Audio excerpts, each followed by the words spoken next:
अद्वैती तो माझे नाही समाधान, अद्वैती तो माझे नाही समाधान, अद्वैती तो माझे नाही समाधान, अद्वैती तो माझे नाही समाधान। हे चरण सेवा तुझी, हे चरण सेवा तुझी, चरण सेवा तुझी।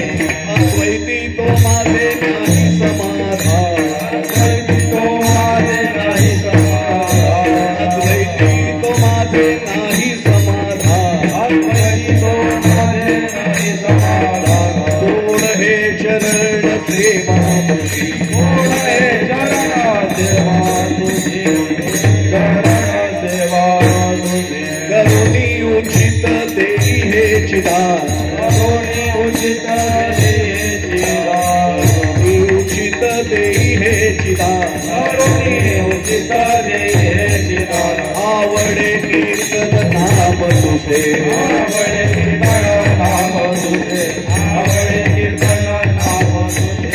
देव भक्तपण सुखाचा सोहळा, देव भक्तपण सुखाचा सोहळा, भक्तपण सुखाचा सोहळा, देव भक्तपण सुखाचा सोहळा। देऊनी निराळ दारी, देऊनी निराळ हरिहर, देऊनी निराळ हरिहर।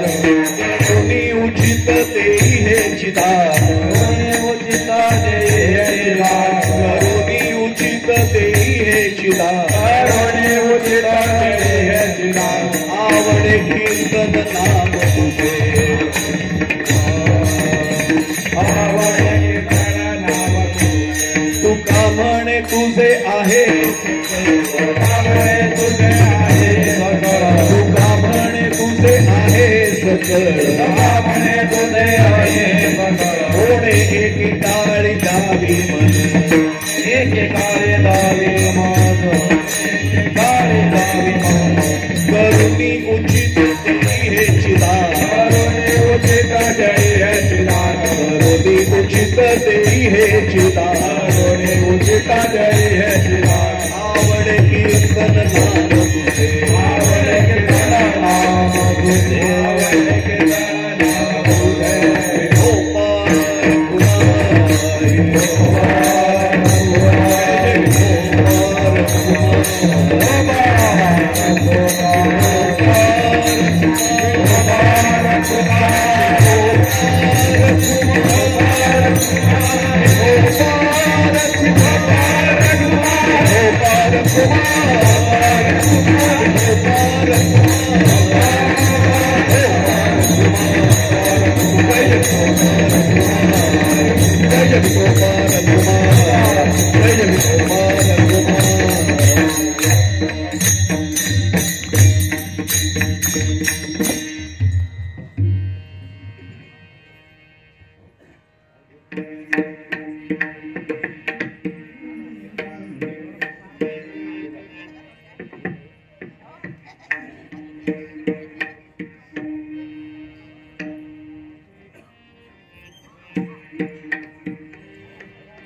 अद्वैती ते माझे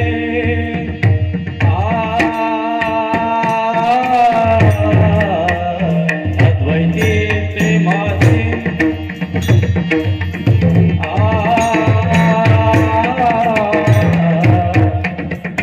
समाधान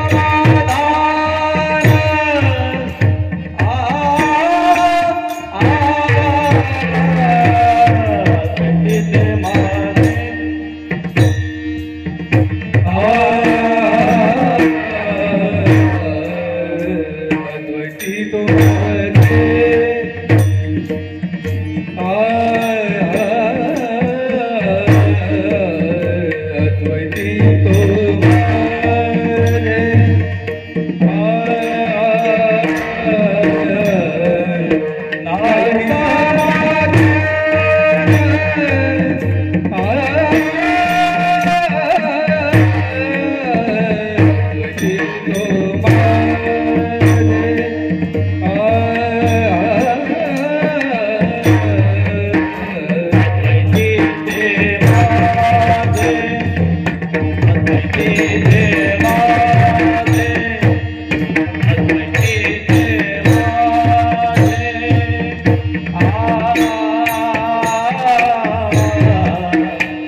अद्वैती तो नाही माझे समाधान, अद्वैती तो माझे नाही समाधान, गोड हे चरण सेवा तुझी, करुणी उचित देई हे चिदान, आवडे कीर्तन नाम तुझे, देव भक्तपण सुखाचा सोहळा, ठेवुनी निराळा दावी मज, करुणी उचित देई हे चिदान, आवडे कीर्तन नाम तुझे, तुका म्हणे तुझे आहे हे सकळ, तुका म्हणे तुझे आहे हे सकळ, कोणे एके काळी देई मज, करुणी उचित देई हे चिदान,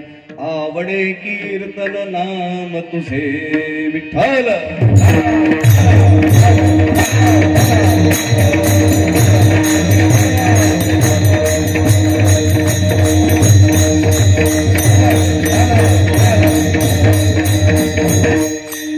जयांचे केलिया स्मरण, होय सकल विद्यांचे अधिकरण, तेची वंदो श्री चरण श्री गुरूंचे ते नमस्कारो नियाता. पांडुरंगा करू प्रथम,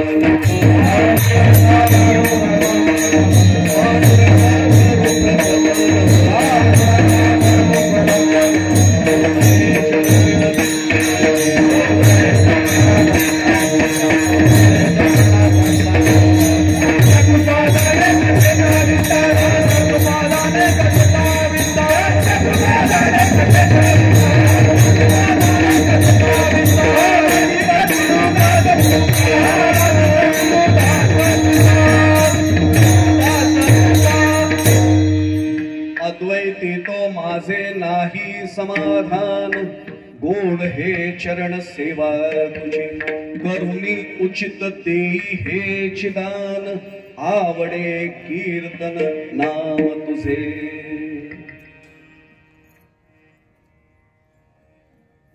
नावच ज्याचं श्रीराम नगर आहे, अशा श्रीराम नगरामधल्या, आणि शहराचं नाव उल्हासनगर, त्यामुळे उल्हासपूर्ण अशा वातावरणातल्या या श्रीराम नगरामध्ये श्रीराम मंदिराच्याच प्रांगणामध्ये आयोजनात आलेला हा अखंड हरिनाम सप्ताह भागवत कथेच्या निमित्ताने आयोजनात आलेली ही सगळी सेवा, आणि माझ्या परमभाग्याने आज जागर कीर्तन ज्याला आम्ही संप्रदायात म्हणतो, मागणीपर प्रकरणातला अभंग घेऊन माझ्या परमभाग्याने ही सेवा आज माझ्या वाट्याला आलेली आहे. या सेवेला उपस्थित असणारे आपल्यासारख्या समस्त देवतुल्य मायबाप श्रोत्यांचा प्रथम चरणस्पर्श करतो. माझे विणेकरी, माझे सर्व टाळकरी, गायनाचार्य, मृदुंगमणी दोन्ही, आणि आमचे जुने कर्जत करत असलेले आमचे निगोस्कर काका, आणि ज्यांच्यामुळे मी खरं तर आलो असे सर, मी तुम्हाला अजूनही सरच म्हणून ओळखतो, अशा सगळ्यांच्या चरणी नतमस्तक होतो. वेळ आधीच झालेला आहे, त्यामुळे थेट चिंतनाला प्रारंभ करतो. सर, मागणीपर प्रकरणातला अभंग घेतला याचं कारण मुळात सगळ्यांनाच माहिती आहे. सप्ताह आता पूर्ण झाला, जवळजवळ दिंडी सोहळाही झाला. सेवा झाल्यानंतर देवाकडे मागण्याचा अधिकार प्रत्येक भक्ताला असतो, पण नेमकं काय मागावं हे जर नाही कळलं तर मोठी पंचायत होते. मला बोलता बोलता आठवले म्हणून सांगतो, याही बाजूला सर आहेत, इकडे कोलते सर आमचे आहेत, शिक्षण क्षेत्रातले अनेक मान्यवर इथे आता समोर मागे पुढे सगळीकडे आहेत. सातारा जिल्ह्यातले जे कोणी असतील त्यांना लगेच उदाहरण कळेल. सातारा जिल्ह्यामध्ये आमचे विनोदजी बसलेच आहेत, आणि त्यांचं निंबाळकर घराणं आहे बरं का, त्यामुळे ऐतिहासिक घराण्याशी संबंध आहे त्यांचा. आज माझं भाग्य आहे की आज तिघे जण ओळखीचे कलाकार साथीला आहे. छत्रपती शिवरायांच्या काळामध्ये प्रत्यक्ष घडलेला हा प्रसंग आहे. शिवाजी महाराज वेश बदलून सहज रयतेमध्ये काय चाललंय असा कानोसा घ्यायला गेले होते, आणि एका घरामध्ये शिरले आणि प्रश्न विचारला, काय कसं काय चाललंय. आणि महाराजांची एक युक्ती असायची, मुद्दामून काहीतरी एखादं वाक्य प्रतिकूल वापरायचं, समोरनं प्रतिक्रियाची.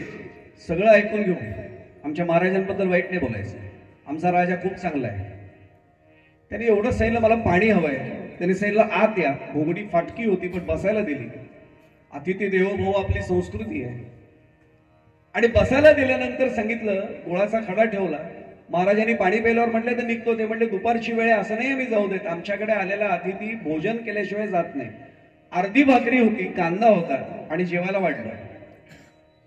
महाराजांनी आनंदाने ते जेवण घेतलं आणि तेवढ्यात त्या आजीबाई ज्या होत्या, ज्या वाढणाऱ्या, त्यांचे पतिराज शेतातनं आले. त्यांनी त्याला सांगितलं, मी तृप्त आहे. आता ओळख दिली की मी राजा स्वतः आलोय भेटायला, आनंदी आहे मी. काय देऊ, मागा काहीतरी. आपला त्याच्यावरनं विषय निघालाय, मागा काहीतरी. तर राजा प्रसन्न झालाय, तो सुद्धा छत्रपती शिवरायांसारखा. पण मागायचं काय जर कळलं नसेल ना, तो फार मोठा घोटाळा होतो. तो नेमका तंबाखू खात आला होता. त्यांनी एवढं सांगितलं, राज बाकी समज मिळाले, ते डबी आहे ना त्यातला चुना संपलाय, तेवढा जरा डबीभर चुना दिला तर बरं होईल. शिवाजी महाराज होते हो, राजा देताना विचार करून नाही देत, स्वतःची योग्यता पाहून देतो. गाड्या भरून, बैलगाड्या भरून चुना पाठवला. त्या गावाचं नाव चुनेवाडी पडले. विठ्ठल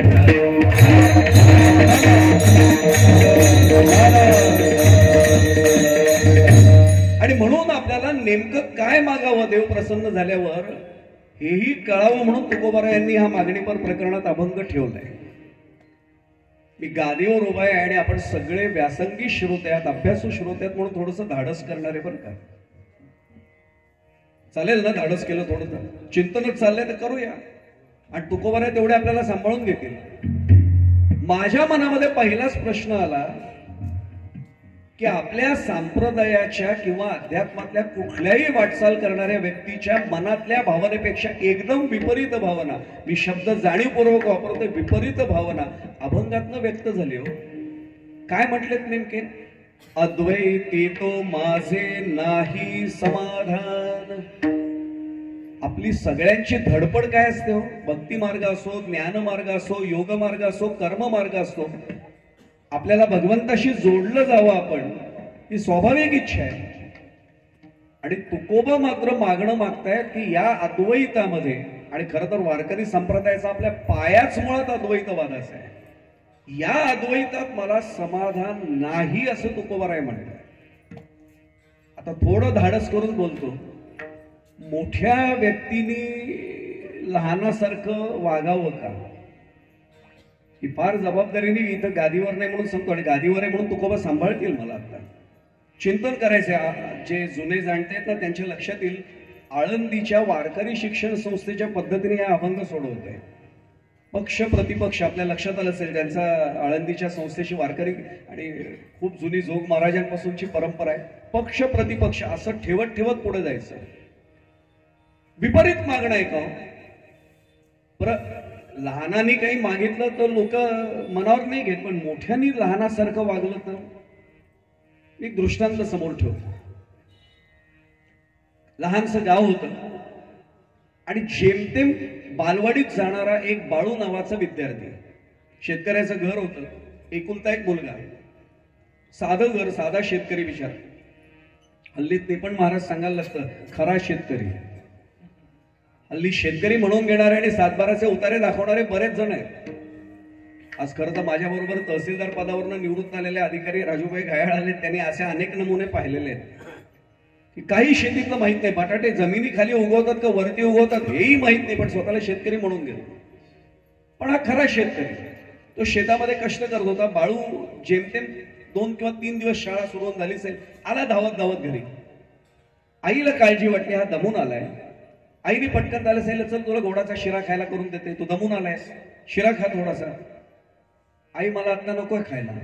अरे का रे बाळू, दमलं नाहीस का? दमलोय पण मला आधी नाही खायचंय. मग आधी काय करायचंय? तो म्हणतो मला फॉर्च्युनर कार आणून दे, मला फॉर्च्युनर कार मधनं फिरायचंय. आता आईने बिचाऱ्याने फॉर्च्युनर कार, मी बसणं वेगळं, माझ्या दाराशी साधी नाही कुठली वॅगनार गाडी, आणि हा बाळू मागतोय काय फॉर्च्युनर कार हवे. पण शेतकऱ्याची पत्नी ही अत्यंत व्यवहारिक. खरं सांगू आपल्याला, खरं शिक्षण शेतकऱ्याच्या कुटुंबातच मिळतं. ते खरं व्यवहार ज्ञान आहे. त्याचं PhD झालेल्याला सुद्धा कळत नाही नेमकं काय वागावं केव्हा. बाळूची आई लगेच म्हणते काय हवंय, फॉर्च्युनर कार. फॉर्च्युनर कार दिली तर मग खाईन ना म्हणतो. 5 मिनिटं थांब म्हटलं. आणि आपल्याला शेतकरी घर ज्यांनी पाहिले त्यांना माहिती आहे, मागच्या बाजूला एक कोठीची खोली असते. त्याला हल्लीच्या भाषेत आपण त्याला काय गोडाऊन म्हणा, काय म्हणा, त्याला अनेक वस्तू ठेवल्या जातात तिथे. त्यातला एक प्लास्टिकचा, तो सफोला वगैरे कंपनीचा असतो बघा, तेलाचा कॅन 5 लिटरचा, तो कॅन आणला. चूल होतीच घरात पेटलेली, खेळा घेतला, फडक्यात धरला, त्या चुलीवर तो गरम केला. त्या कॅनला खाल्लं एक छिद्र पडलं, आतमध्ये एक दोरी टाकली, आणि ती दोरी टाकल्यानंतर त्याला गाठ बांधल्या 2-3, आणि बाळूला सांगितलं बाळू तुझी फॉर्च्युनर कार घे तयार. बाळू खुश.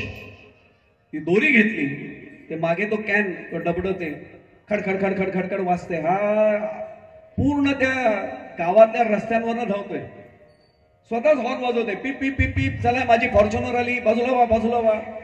सगळे म्हणालेले बाळू काय चाललंय, फॉर्च्युनर आत्ताच आणले. सगळे कौतुक करतात. बाळू आम्हाला फिरव ना, बसा तुम्हाला पण फिरवतो. 3-4 राऊंड गावात झाले. आता दमला होता, आतमध्ये आला, पडवीतच ते तिथे टाकलं, हात धुतले, आणि सांगितलं आई आता ते शिरा खायला. थोडा वेळाने अर्धा तास झाला, बाळूचे बाबा आले शेतावरनं घरी. त्यांनी पाहिलं तर व्यवस्थितपणा लागतो शेतकऱ्याच्या घरात, त्यांना सवय होती. हे काय टाकलंय म्हणले खाली, हे कसलं डबडं टाकलंय, कोणी आलं तर काय म्हणतील. डबडं नका म्हणू, फॉर्च्युनर कार आहे.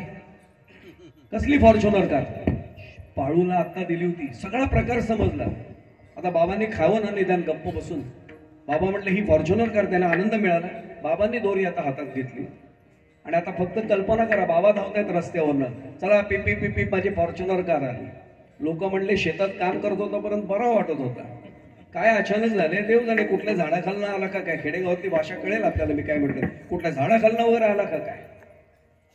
लहानाने लहानासारखं वागलं, आनंद कौतुक वाटतं.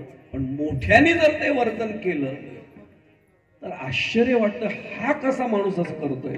म्हणून बाकी माझ्यासारख्याने म्हटलं अद्वैतात समाधान नाही, आश्चर्य वाटण्याचं कारण नाही. पण तुकोबाराय, जगद्गुरु विश्ववंद्य तुकोबाराय सांगतायत की मला या अद्वैतात समाधान नाही, इथे आश्चर्य वाटायला लागतं. पण आपण सगळे ज्ञानी आहात म्हणून थोडंसं चिंतन सद्गुरु कृपेने वेगळं मांडण्याचा प्रयत्न करतो. माहिती नसणं याला अध्यात्मात नेणतं असणं असा शब्द आहे. जाणीव नेणीव भगवंती नाही, आपल्या सर्वांना प्रमाण पाठ आहे. पण नेणतं असण्याचे पण 2 प्रकार आहेत राजेश भाऊ. एक जाणून नेणतं असणं आणि नेणून नेणतं असणं. मी काय म्हटलं नीट लक्षात घ्या. नेणून नेणतं म्हणजे माहितीच नाहीये म्हणून माहिती नसल्यासारखं वागलाय. पण जाणून नेणतं म्हणजे सगळं कळतंय पण तरी कळत नाही असं दाखवतंय. त्याला जाणून नेणतं असणं म्हणतात. उदाहरण देतो लगेच म्हणजे कळेल. शिक्षकी पेशात असल्यामुळे लगेच उदाहरण दिलं की ते समजायला सिद्धांत सोपा जातो. 5 वर्षाचा एका मुलाचा वाढदिवस होता आणि त्याला नेमकी 2 तोळ्याची अंगठी सोन्याची केलेली होती.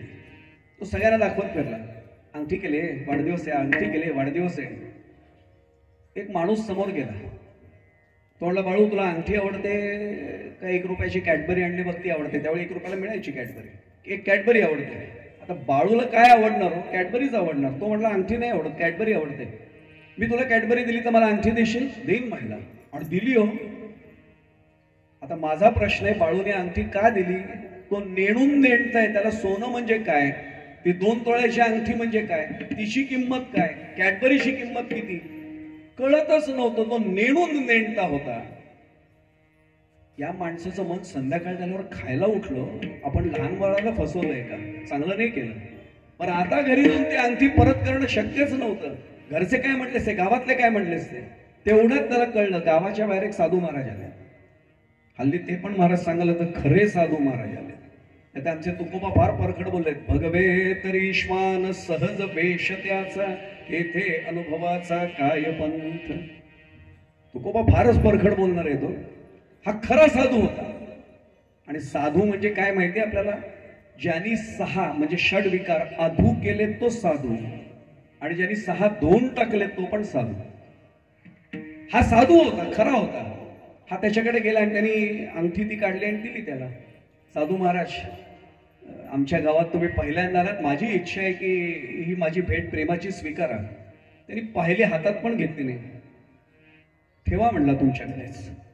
महाराज 2 तोळ्याची शुद्ध सोन्याची अंगठी आहे, 22 कॅरेट तर नक्की असेल. भाव ते म्हणले कशाला विचारले का मी? ते तुकोबांच्या पंथातले होते. सोने आणि रुपये आम्हा मृत्तिके समान, काही इच्छा नाही म्हणले मला, ठेवा तुमच्याकडे. त्यांनी अंगठी न घेता त्यालाच देऊन टाकली. बाळूनी ही अंगठी परत याच माणसाकडे दिली होती. या साधूनी न स्वीकारता त्याच्याचकडे ठेवली. फरक काय? बाळाला कळतच नव्हतं, तो नेणून नेणता होता. साधू जाणून नेणताय. माझा मुद्दा आपल्या लक्षात आला असेल. तुकोबाराय हे नेणून नेणतेत का जाणून नेणते? जाणून नेणते. मग तरी तुकोबारायांनी हे विपरीत मागणं का मागितलं असेल? विपरीत मागणं का मागितलं? आपल्या सगळ्या परमार्थातलं विपरीत मागणं आहे की अद्वैत तो माझे नाही समाधान, का मागितलं असेल? मग लक्षात येतं इथे सापेक्षवादाचा सिद्धांत, आम्ही ज्याला विज्ञानात म्हणतो म्हणजे कन्सेप्ट ऑफ रिलेटिव्हिटी किंवा थेरी ऑफ रिलेटिव्हिटी. जर थंड नाही म्हटलं तर ते गरम असतं. मला अद्वैतात समाधान नाही याचा दुसरा अर्थ काय होतो? मला द्वैतात समाधान आहे. मग असं तुकोबांना म्हणायचंय का? आता लक्षात आलं असेल पक्ष प्रतिपक्ष पद्धतीने, आळंदीच्या पद्धतीने विषय कसा चाललाय. मग तुकोबांना द्वैतात समाधान होतं का? द्वैतात आनंद होता का? मुळात द्वैत म्हणजे काय हो? द्वैत याचा अर्थ भेद पाळणं, आणि भेद सगळीकडे हो. देशादेशात भेद आहे. एका देशात आल्यावर राज्यात भेद आहे. भेद म्हणजे भांडण नाही बरं का, फरक. प्रत्येक राज्यात सारखं कसं असेल? एका राज्यात जिल्ह्यांमध्ये भेद आहे. आपण पटकन म्हणतो बा आमच्या भागामध्ये एवढा पाऊस नाही पडत, इकडे खूपच पडतो. एका जिल्ह्यात तालुक्यांमध्ये भेद आहे, एका तालुक्यात गावागावामध्ये भेद आहे, एका गावात घराघरांमध्ये भेद आहे, एका घरात माणसांमध्ये भेद आहे. पुन्हा सांगतो, भेद म्हणजे वाद नाही. एकाला गोड आवडतं, दुसऱ्याला तिखट आवडतं. अहो बाकी सोडून द्या, माणसाच्या अवयवांमध्ये सुद्धा भेद आहे ना. कानाचं काम कानच करतील, नाक नाही करू शकणार ते. प्रत्येकाचं कार्य वेगळं आहे, त्याचे भेद ठरलेले आहेत. आणि असे भेद चांगले का वाईट हे पुन्हा तुकोबाच सांगतात. भेदा भेद ब्रह्म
भेद भ्रम अमंगळ म्हटलंय. आता इथे गंमत लक्षात घेण्यासारखी, एका शब्दात 2 शब्द. आपण अनेकदा सखोल नाही जात. भेदाभेद एक शब्द आहे असं अनेकांना वाटतं, पण त्यात 2 शब्द आहेत. भेद अधिक अभेद अशाचा तो संधी आहे.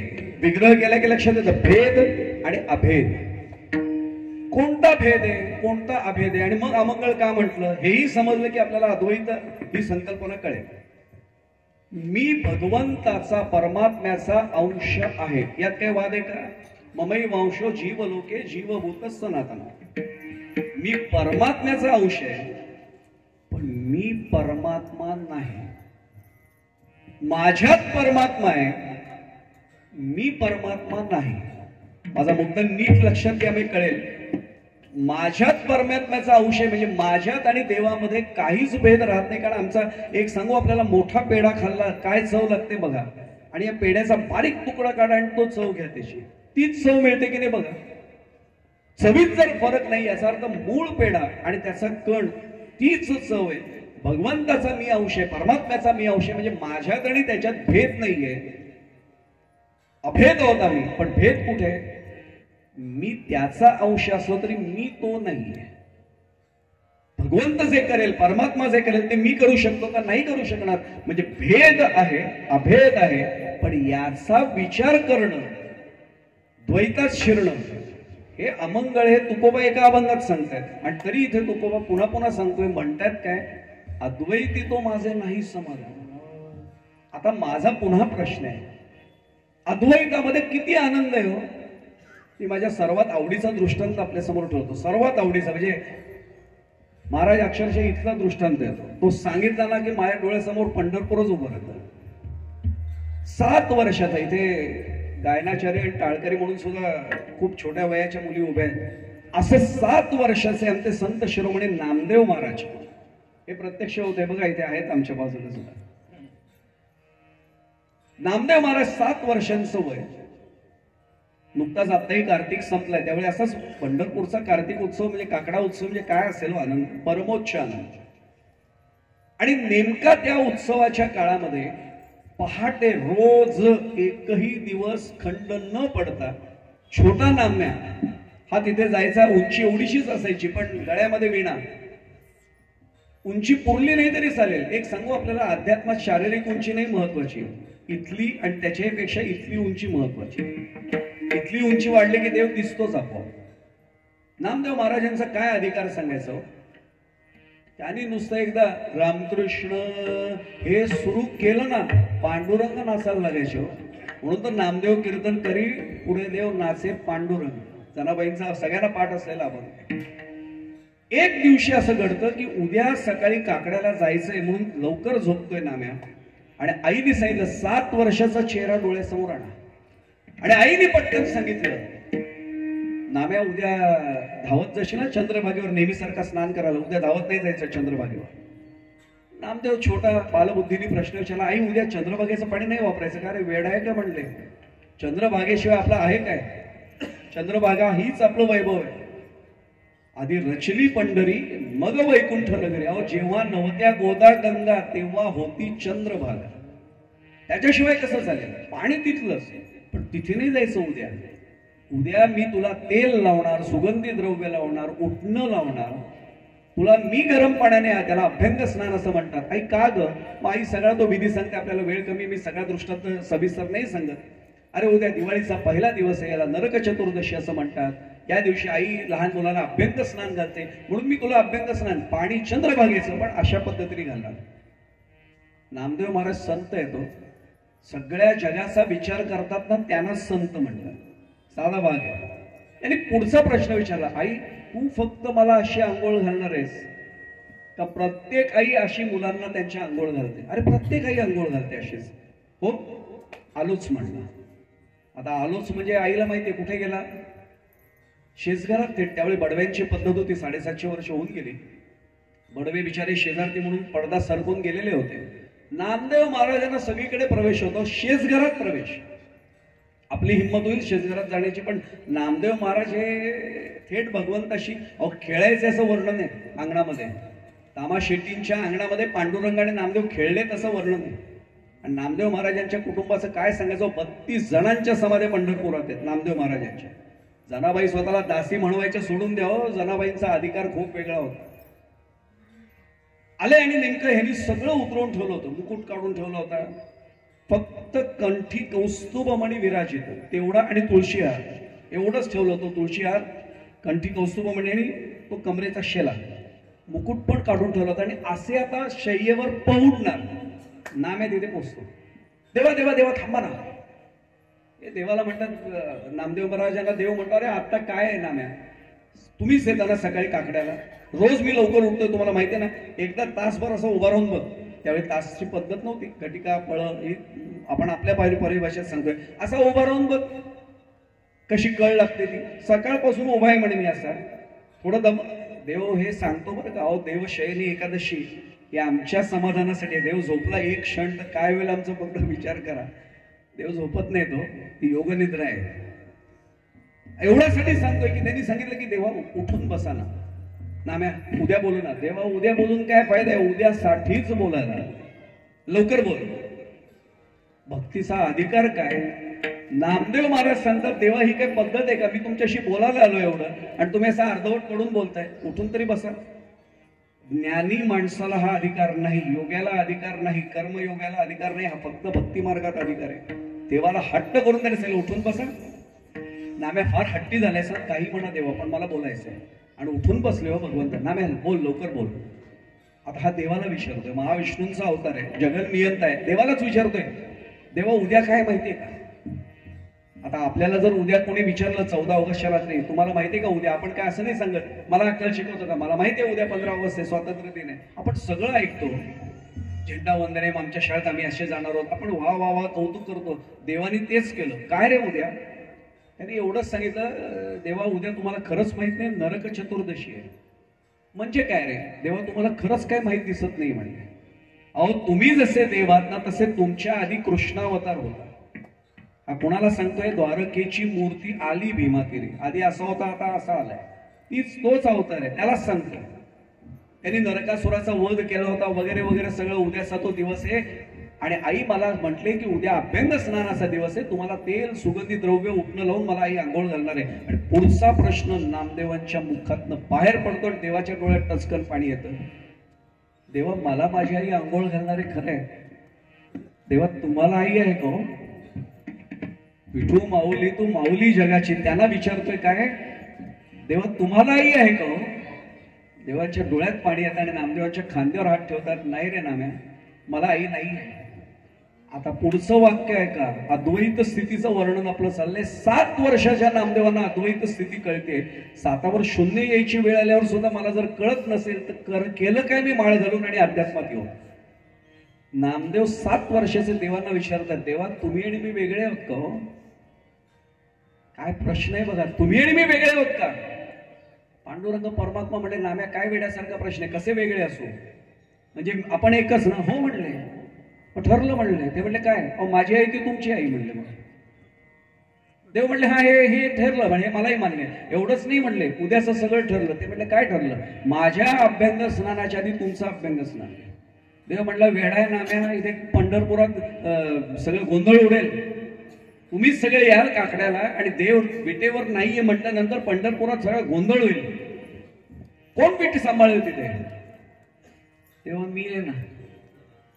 अद्वैत स्थितीचं वर्णन आपलं चाललंय. 7 वर्षाचा नामदेव सांगतो देवा तुमच्या विटा रिकाम्या नाही राहणार, मी उभं राहील. ते म्हणतात गडबड झाली तर. देवा तुम्ही आत म्हटल्यानंतर गडबड होईल कशी. देव म्हटले बघा नामदेवा अजिबात होणार नाही म्हटलं, मी आलोच म्हटलं उद्या. आणि दिलेल्या शब्दाप्रमाणे छोटा नाम्या हजर झाला तो झाला. देवाला सांगितलं, देवा लगेच निघाला. सगळी तयारी केली, रांगोळी काढून झाले, चौरंग लावून झालेला आहे, सगळे अभ्यंग स्नानाची तयारी, सुगंधी द्रव्य उठणं आईने तयार ठेवलं, तुम्ही फक्त पोचायची खोटी आहे. नाम्या घोटाळा अजिबात घोटाळा होऊ देणार नाही म्हणतो. मला माहिती आहे तुम्ही कसे उभे राहता, मला माहिती आहे.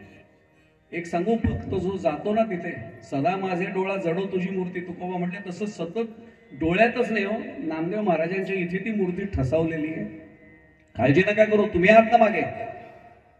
आणि देव उतरले हो खाली आणि स्वतःच्या हाताने 7 वर्षाच्या नाम्याला असं त्या विटेवर चढवलं, फक्त मायेचा असा पडदा टाकला आणि आपलं रूप त्याला प्रदान केलं. आणि देव आता आश्चर्याने आपल्या भक्तातल्या आपल्या रूपाकडे पाहत बसले. देवाला आता कळलं संत काय एवढं माझ्याकडे बघत बसतात, काय रूप आहे. देवाने कधी बघितलंच नव्हतं असं आपण कसे दिसतो. आता भक्तात आपलं रूप तो बघतोय. आणि नामदेव त्यांना आठवण करतात, देवा गडबड तुम्ही करताय, वेळ तुम्ही घालवताय, जाऊन द्या लवकर. नाम्या पण खरंच नाही ना गडबड करणार, नाही करणार म्हणलं. तरी भगवंत परमात्मा तिथे गरुड खांबाच्या तिथे मागे उभे राहिले. थोड्या वेळात ती काकडाची मंडळी आलीच सगळी. हो ए नाम्या कुठे रे, द्या जरा वेणा द्या त्याच्याकडे. सगळीकडे बघितलं, नाम्या नाही आपल्या त्या गाभाऱ्यामध्ये. दिवाळी आहे ना, फराळ करून येईल असं म्हणजे. नामदेव तिथनं ओरडायला बघतायत, हो तुमच्या आधी आलोय काका मी इथे. देव म्हणतो, पांडुरंग तिथनं फोन करतोय, नाम्या बोलायचं नाही. देव कधी असा कोणाशी बोलत नाही. एवढं जर देव स्वस्त झाला तर काय पाहिजे? माळाही कोणी गळ्यात नाही घालणार. घातली की म्हणतात काम झालं, आता देव बोलायला लागला, आता नसली माळ तरी चालेल म्हणतील. देवानी खूण केले, नामदेव बोलायचं पण मी ते बघेन, मी उभा राहा जागेवर, असाच उभा राहायचं. उभा राहिला आणि यांनी सुरू केलं, पकवाज लागला आणि तो काळीगोंद मध्ये रामकृष्ण हरी हे झाल्यावर सवयीने इकडे नामदेव हलायला लागले ना असे. देव म्हणतात नाम्या देव असा हलत नाही. आता पुढचं वाक्य सांगतो, आपण सगळे जाणते आहात. काकड्याचा आनंद देवाला असतो का भक्तांना असतो? देवाला आनंद नाही, तो भक्ताला आनंद आहे. म्हणून तर पहाटे 5 वाजता सुद्धा ताप अंगात असताना सुद्धा उभी राहिलेली वयोवृद्ध मंडळी पण मी पाहिलेली आहे. 5 वाजता किती नाही चुकणार म्हणजे नाही चुकणार, मंदिरात हजर आहेत. काकड्याचा आनंद देवाला नाही. अहो त्याच्या पलीकडे जाऊन सांगतो, घरात आपण देवपूजा करतो, आपल्याला काय वाटतं? देवाला मी स्नान घालतो, तो शुचिरभूतच आहे, पण त्याला स्नान घातल्याने माझं मन शुचिरभूत होतं, म्हणून देवपूजा आहे. म्हणून ज्या घरात देवपूजा उत्तम होते त्या घरात वातावरण कसं असतं बघा, छान. नवीन आलेला माणूस पण म्हणतो छान वाटलं हो इथे. त्याचं कारण स्प्रे वगैरे मारलाय म्हणून नाहीये, रूम फ्रेशनर आहे म्हणून नाहीये, ती स्पंदन आहेत तिथे म्हणून ते जाणवतं. सगळं झालं आणि आता बडवे आले. आता दिवाळीचा दिवस आहे, त्यामुळे बडवेने जरा लोण्याचा गोळा, आपण पंढरपूरची पूजा पाहिलीच आहे, लोण्याच्या गोळ्याने सुरुवात आहे. गोळा जरा मोठाच होता आणि 750 वर्षांपूर्वीची गोष्ट आहे. ते काय अमूल बटर नव्हतं. गीर गाईच्या दुधावर ते सुद्धा डीडीटी फवारलेलं गवत नव्हतं तिने खाल्लेलं. त्या चांगल्या कसदार गवतापासून मिळालेलं दूध, त्याचं ताजं लोणी आणि तो गोळा 7 वर्षाचा येऊन नामदेव गपकन गिळला ना. बडवे गोंधळले. आजपर्यंत कधीच झालं नव्हतं, देवाने लोणी नव्हतं खाल्लं. अहो एक दिवस देवाने गणपतीने दूध प्यायला असं कळल्यानंतर 100 रुपये लिटर भाव झाला होता, आपल्याला सर्वांना माहिती आहे. पांडुरंग म्हणतो नाम्या घोटाळा करतोयस. देव कधी एवढा स्वस्त नाही होत की कोणी दिलं आणि काही खाल्लं म्हणून. कोण बंद कर, तुला सगळं दिन नंतर. मायेचा पडदा टाकला, बडव्यांना कळूच दिलं नाही काय झालं. मग पुढचं सुरू झालं, गार पाणी उठलं आणि नामदेवांना अशी शिरशिरी भरली. हा बाबा बिचारा रोज काय क्या बात आहे, काय सहन करत असेल म्हणलं. आपण आपलं उपचार म्हणून करतोय, हा बिचारा. आणि 750 वर्षांपूर्वीची पंढरपुरातली थंडी हो. हा असं झालं. देव म्हणतो नामदेवा हालचाल बंद. कोरं दूध आलं, निरस दूध, त्याला कोरं दूध म्हणतो आपण, ते आलं. आता तेही त्यावेळेचं हो. नामदेवांचं छोटं वय, असं जीभ बाहेर काढायला लागलं, कारण त्याचं एक ज्यांनी मी प्यायले गावी म्हणून मला माहिती आहे बरं का. त्या निरस दूध जे अत्यंत शुद्ध असेल ना गिरगाईचं, ते कोणालाही प्यावंसं वाटेल, कोरं दूध. याने असं केल्यावर देव म्हणतो तुला 50 कासंडे दिन नंतर. आता नाही जीभ बाहेर काढायची, आत. त्याने आत घेतली हो, सगळं झालं. आणि आता नेमकं घडलं असं, आता दृष्टांत कळेल, त्याचं प्रमाण आमच्या गायनाचार्यांना लगेच कळेल, कारण सगळ्यांच्या पाठातलं प्रमाण आहे. हा प्रसंग कुठला आहे आता कळेल. आता आईसाहेब पुढे आले. दिवाळीचा पहिला दिवस आहे. आपल्याला वाटतं त्या रुक्मिणी देवी मागे आहेत, त्या मागे नाही आहेत. मामांगी रखुमाई दिसे दिव्य शोभा, त्या तबक घेऊन आल्या. आणि आता नामदेव महाराज म्हटले आईसाहेबांकडनं मी नाही ओवाळून घेणार आणि ओरडणार की आईसाहेब मी नामे आहे, देव नाहीये, पांडुरंग नाहीये. तेवढ्यात पांडुरंगाने असा मायेचा पडदा टाकला, सगळीकडे पांडुरंग दिसायला लागले. आणि रुक्मिणी आईच्या मुखातनं काकड्याच्या वेळी आपण जे म्हणतो तो प्रमाण आता लक्षात आलं असेल. लाजले गे माये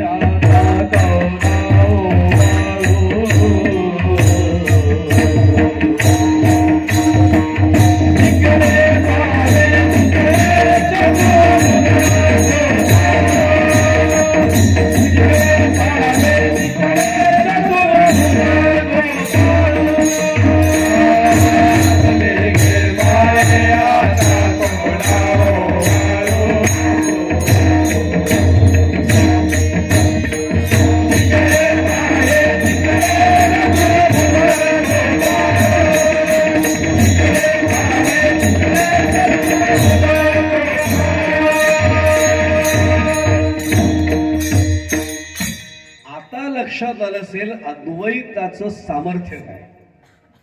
आपल्या भक्ताला थेट भगवत स्वरूप प्राप्त करून देण्याचं सामर्थ्य अद्वैतात आहे. देव आणि भगवंत फरक कुठे राहिलाय, ही अद्वैत अवस्था आहे. आणि अशी अवस्था प्राप्त असून सुद्धा पुन्हा माझा तोच प्रश्न आहे, एवढा आनंद मिळतोय तरी तुकोबा काय म्हणतायत, अद्वैतात मला समाधान नाही. किती अद्वैत असू शकतं? मी आणखीन एक उदाहरण देतो मुद्दाम.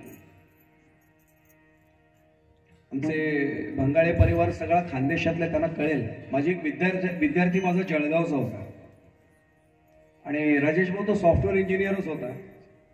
तिकडच्याच मुलीशी त्यांनी लग्नही केलं आणि ते अरेंज मॅरेज व्यवस्थित. आणि ती पहिल्यांदा मुंबईत आली. घडलेला प्रसंग आहे, त्याचा दृष्टांत नंतर देतो मी. हा सिद्धांत कळण्यासाठी दृष्टांत नंतर सांगतो, पण आता माहिती म्हणून सांगतो. पहिल्यांदा मुंबईत आली आणि गडबडली, गर्दी वगैरे. तरी याला 20 वर्ष झाली. आज तर ती मला वाटतं तिथेच गाडीत बसून म्हटली, मला पहिलं घेऊन चल घरी, नाही राहणार आहे. तरी आले तिथपर्यंत. आणि हा रोज करायचा. संध्याकाळी आला. आता IT क्षेत्रामध्ये जे इथे कोणी असतील त्यांना कळेल काय पॅक शेड्यूल असतं ते. पूर्ण असं डोकं भडपडलेलं असतं. पण लग्नानंतर 3-4 महिने तरी वाटतं फिरावं असं. जे जुने जाणते ना त्यांना मनसुख बाबा आठवत असेल, रामदास मनसुख महाराज. जुन्या लोकांना नक्की माहिती असेल. मनसुख बाबा विनोदजी फार परखड बोलायचे. ते असा काही दृष्टांत आला की एवढंच सांगायचे, लग्नानंतर 3-4 महिने फिरवून घ्या, नंतर ती तुम्हाला फिरवेल, तोपर्यंत फिरवून घ्या. हे माझं वाक्य नाही, रामदास बाबा मनसुखांचं वाक्य. गंमत सोडून द्या. हा रोज कुठे ना कुठे फिरायला न्यायचा. आणि नंतर त्याच्या लक्षात आलं, हिला आपण गेटवे ऑफ इंडियाला नाही नेले अजून. गेटवे ऑफ इंडियाला किती दिवशी घेऊन गेला आणि ही एवढी निरागस हो. तो समुद्र आणि भरतीची वेळ होती. तिथे गेल्याबरोबर ती ओरडली, बाबा बाबा बाबा काय मोठी नदी आहे, केवढं पाणी. तो हात जोडतो तिला, बाई ही मुंबई आहे, इथे थट्टा मस्करी करायलाच लोक उभे आहेत. पाया पडतो, तुझ्या घरी गेल्यावर काय बोलायचं ते बोल, सगळ्यांचं लक्ष ना आपल्याकडे लागलंय. तू इथे काय, आपण केवढा मोठी नदी. नदी नाही, याला समुद्र म्हणतात. पाहिलंच नव्हता कधी. आणि हे सगळं बोलता बोलता लाट एकदम जोरात ती आदळली त्या भिंतीवर आणि यांच्या अंगावर उडली. तेवढ्यात खारे दाणे वगैरे ते काही येतात ते आलं सगळं आणि खाल्लं. हा म्हणतो, पहिल्यांदाच तू मुंबईत 1 महिना झाला, काय देऊ तुला मुंबईतनं आठवण म्हणून, की गावी गेल्यावर तुला सांगता येईल की मला नवऱ्याने माझ्या मुंबई चांगली दाखवली. काही देऊ नकोस म्हटले, तू एवढंच कर, ती लाट अंगावर आली बघ, ती बाटलीतनं घरी घेऊन चल. म्हणजे मला जेव्हा जेव्हा वाटेल तेव्हा ती लाट मला आवडली म्हणे. पहिल्यांदाच असं आपल्या नदीचं पाणी कधी ओढलं नव्हतं. हे पाणी कसं बाहेर येऊन मला भिजवून गेलं, मला हे पाहिजे. तो म्हणतो, बाई आता मी पायाच पडतो. आता आचार्यांचा म्हणजे श्रीमद आद्य शंकराचार्यांचा सिद्धांत सांगतो, समुद्रो हि तरंग न समुद्रो न च तरंग. समुद्र असेल तरच लाट येते, समुद्र नसेल तर लाट येत नाही. आणि समुद्रापासून लाट वेगळी करता येत नाही, याला म्हणायचंय अद्वैत स्थिती. आता लक्षात येईल. अमृतानुभवात चला. अमृतानुभवामध्ये एवढं स्पष्ट सांगितलेलं आहे की माऊलींनी उदाहरण, माऊलींचे दृष्टांत काय समर्पक असतात सर्वांना माहिती हो. ते म्हणजे प्रकाश दिसला अंधारामध्ये म्हणून मी तो पकडायला गेलो आणि माझा हात भाजला. का? प्रकाश ज्या समयीच्या ज्योतीपासून येत होता, तो प्रकाश आणि ती ज्योत यांच्यात अद्वैत आहे. ज्योत आहे म्हणून प्रकाश आहे आणि प्रकाश आहे म्हणजे तिथे ज्योत आहेच आहे. त्यांना कसं वेगळं करता येणार नाही, तसं ईश्वर आणि त्याचा भक्त. मागच्या वर्षी भक्तावर बोललोय मी, त्यामुळे आता काही बोलणार नाही. कुणाला भक्त म्हणायचे तुकोबांची व्याख्या पाहिली आपण. त्याच्यात एवढं अद्वैत आहे आणि तरी आमचे तुकोबा वेगळं मागणं मागतायत. मला पुढे जाण्यापूर्वी एवढंच सांगतो, अर्जुन आणि भगवान श्रीकृष्ण गोपालकृष्ण यांच्यात संवाद झालाय बरं का. भगवान कृष्णाने 6वा अध्याय काढा, 482 ओळी आहे. अगा योगी जो म्हणिजे तो देवांचा देवो जाणीजे. माऊलींची उभी असते तरी भाष्य कोणी केलंय? प्रत्यक्ष गोपालकृष्ण भगवंतांनी केलंय. अगा योगी जो म्हणिजे तो देवांचा देवो जाणीजे. अर्जुन म्हणला, देवा हे कसं शक्य आहे? देवांचा देव, कुणी त्याला पदवी दिली? देव तिथे हसलेत बरं का. याचं कारण विसंगती आली की हास्य निर्माण होतं. जसं आमच्या शिक्षण क्षेत्रात बोलता बोलता आठवले म्हणून सांगतो, एका मुलाला विचारलं, त्याने गृहपाठच केला नव्हता. काय रे होमवर्क काढलं नाही? नाही केलं सर. का नाही केलं? लाईट नव्हते ना सर. अरे लाईट नव्हतं तर काय झालं? नाही सर, मला संध्याकाळीच वेळ मिळतो, अंधार होता घरात, लाईट गेले होते. बरं त्यावेळी आजच्या सारखं इन्व्हर्टर जनरेटर काही नव्हतं. अरे प्रकाश असेल ना काहीतरी. होता सर, पण फक्त देवघरात होता. अरे मग मूर्खा, देवघरात जाऊन अभ्यासाला बसायचं, काय फरक पडला असता, पवित्र ठिकाणी अभ्यास झाला असता. सर तेच सांगितलं, पण लाईट गेले होते. आता याचा लाईट जाण्याशी संबंध काय? तो म्हटला गुरुजी कमाल करताय, देवघरात जायचं तर आंघोळ नको का व्हायला? हा, मग त्याचा लाईटशी काय संबंध? लाईट नव्हते ना, पाणीच चढलं नाही टाकीमध्ये, आंघोळ कशी करू? मी काय म्हणतो लक्षात आलं असेल. एक गोष्ट चुकत गेली ना की सगळी साखळी लागते मागे. मी एवढ्यासाठी सांगतोय की योग्यांचा योगी हा देवांचा देव असतो. कारण योग्यांचं अद्वैत थोडं वेगळे, भक्तांचं अद्वैत थोडं वेगळे. आणि तुकोबा हे सगळं अनुभवतायत, तरी सुद्धा तुकोबा सांगतायत या अद्वैतात माझं बिलकुल समाधान नाही. किती अद्वैत होतं तुकोबांचं. आणि यांचं सांगू एक उदाहरण. समोर माझ्या दूध ठेवलं आणि मला कोणी विचारलं या दुधामध्ये तूप आहे का? आहेच. त्या दुधामध्ये ताक आहे का? आहेच. त्या दुधामध्ये लोणी आहे का? आहे. फक्त त्याच्यावर प्रक्रिया करावी लागते. अर्थात आपण भाग्यवान आहोत, आपल्याला संतांनी करून मंतोनी नवनीता तैसे घे अनंत करूनच दिले सगळं मंथन. पण आम्ही जर ही प्रक्रिया केली तर आम्हाला त्याच दुधापासून हे पदार्थ मिळतात. म्हणजे ते दुधात एकवटलेले आहेत, ती दुधाशी अद्वैत स्थिती पावलेले आहेत. फक्त एवढा अद्वैत स्थितीमध्ये असून सुद्धा तुकोबा मागणं काय मागताय की मला या अद्वैतामध्ये समाधान नाही. मग तुकोबा नेमकं काय नकोय म्हणतायत आणि काय हवं म्हणतायत? अभंगाचा पहिला चरण.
अद्वैती तो माझे नाही समाधान, गोड हे चरण सेवा तुझी. दोन गोष्टी सांगितल्या, समाधान कशात नाही आणि नेमकं समाधान कशात आहे, त्यांना हवंय. दोन्ही गोष्टी सांगितल्या. कशात समाधान नाही म्हटले? अद्वैतात समाधान नाही. म्हणजे मी आणि तू एक आहेत हे खरं असलं तरी ते म्हटले मला नाही याच्यात समाधान. मग मला हवंय काय? आज मागणीपर प्रकरण आहे म्हणून सांगतोय. त्यांनी मागितलं असं की मला तुझी गोड असलेली चरण सेवा दे. एक सांगू आपल्याला, भगवंताचं मुख हे जेवढं अत्यंत देखणं असतं तेवढंच त्याच्या चरणावर लोटांगण घालणं याच्यासारखा आनंद नसतो. पांडुरंगाला पायाला मिठी मारून आपण घेतलेलं दर्शन आठवा ना. बंधनापासून उकलल्या गाठी, देता आली मिठी साव. आणि फक्त पांडुरंग परमात्मा पंढरीनाथ एकमेव दैवत असे की ज्याच्या चरणावर कोणालाही जाऊन मिठी मारून दर्शन घेता येईल. स्त्री पुरुष भेद नाही, गरीब श्रीमंत भेद नाही, लहान मोठा भेद नाही, अमुक जातीचा तमुक जातीचा भेद नाही, जावं आणि थेट दर्शन घ्या. पण तुकाराम महाराज मागतायत काय? चरण सेवा मागतायत. याचं कारण समजून घ्या. सगळ्यांना माहिती असलेला प्रसंग म्हणून मी तपशिलात नाही जात, पण आपल्याला जेव्हा कळतं की कौरव आणि पांडव यांचं युद्ध अटळ आहे असं ठरलं, कळलं की युद्ध होणारच आहे. श्रीकृष्ण भगवंतांनी शिष्टाई केली होती बरं का स्वतः, युद्ध होऊ नये म्हणून. आणि आज 21व्या शतकात सुद्धा सगळ्यांना कळतं की युद्ध होणं चांगलं नाही. आपण बघतोय दुष्परिणाम त्याचे. भगवंतानी करून पाहिला प्रयत्न, पण भगवंताला माहिती होतं जे प्रारब्धात दिले ते घडणारच आहे. आणि भगवद्गीता कर्मपर सिद्धांत सांगतेच आहे आपल्यासमोर, तरी प्रयत्न करून बघितला. कौरवांनी ऐकलं नाही. आणि लक्षात आलं देवाशाखे हे दोघेही माझ्याशी संबंधित आहे, ते मदत मागायला येणार. प्रसंग सगळ्यांना माहिती म्हणून मी तपशिलात सांगत नाही. आपल्याला सर्वांना कल्पना आहे, एका सकाळी दोघेही गेले. आणि नेमका आधी कोण गेला होता? दुर्योधन. यांनी पाहिलं, आधी संवाद झालेला होता बरं का. धर्मराजाला तरी काही दिवस आधीच सांगितलं होतं, अर्जुना तुझ्यावर जबाबदारी देतो, तू सखा आहेस देवाचा, जा मदत घेऊन ये. गेला नव्हता. आज जाईन होतं. देव कुठे, माझा दुसरीकडे जातो. एक सांगू आपल्याला, इंग्लिशमध्ये त्याला म्हणतात टेकन फॉर ग्रँटेड. समजा मला जर खरंच माझ्या घरच्या एखाद्या कार्याला बंगाळे सरांना बोलवायचंय, मी त्यांना वेळेत नको का सांगायला? मी अगदी ऐनवेळी गेलो, सांगितलं सर उद्या सेवर घातेत दाखवतील दुसरी पत्रिका, माझ्या भाचीचंच लग्न आहे, हे काय निघालोय आता, क्षमा करा यावेळी नाही येत त्याला. आधीच सांगायला पाहिजे होतं ना. मग काहीतरी योजना केलीच ती ना. हा गेला तिथे आणि लक्षात आलं एक रथ आधीच उभा आहे. त्यावेळी नंबर प्लेट्स नसायच्या, पण रथ ओळखू यायचा. आणि लक्षात आलं की घोडे फुरफुरत नाहीयेत, म्हणजे थोडा वेळ आधीच येऊन रथ थांबले. पण अर्जुनाला अडवायचे कोणीच नाही हो, थेट आतमध्ये. कारण मेवणाही होता आणि सख्य भक्ती करणारा सखाही होता. थेट आतमध्ये प्रवेश. पण द्वारपालाला त्याने विचारलं, आत दुर्योधन? हो मगाशी चालेल. हा म्हटलं आता संपलं, आता काही दुर्योधन देवाला सोडणार नाही. देव ज्यांच्या पारड्यामध्ये आहे, देव ज्यांच्या बाजूला आहे, त्यांचा विजय निश्चित आहे. आता काही खरं नाही. हे सगळं झालं तरी म्हटलं आता नाहीतरी प्राणच द्यायचे तर देवाचं दर्शन घेऊया म्हणून आत गेला बिचारा. आणि आत गेल्याबरोबर रडवेला चेहरा हसरा झाला. कारण दुर्योधन होता तो देवाच्या डोक्याजवळच जाऊन बसला होता. तो म्हटला चला आपली पायाजवळची जागा रिकामी आहे. आणि देवाच्या पायाजवळ का बसावं तिथे कळतं. देव सगळं बघत होते. चादर होती अशी, मला वाटतं मागे एकदा बोललो होतो, देवा त्या मुलांनी एका मला उत्तर दिलं होतं. म्हटलं देवाला कसं कळलं अर्जुनाला? तिने सांगितलं त्या चादरीला बहुतेक किंवा शालीला बहुतेक असं बारीक छिद्र असेल, त्यातलं दिसलं. अरे म्हटलं जगाला ऐश्वर्याची चादर पांघरणारा आमचा पांडुरंग परमात्मा भगवान गोपाल कृष्ण यांच्या चादरीला छिद्र असेल, ते काय पुरोहित बुवाची चादर आहे का? त्याला सगळंच कळतं. चक्षुर्वयी सत्यम त्याला कळते. कर्तुम अकर्तुम अन्यथा कर्तुम त्याचं सामर्थ्य आहे.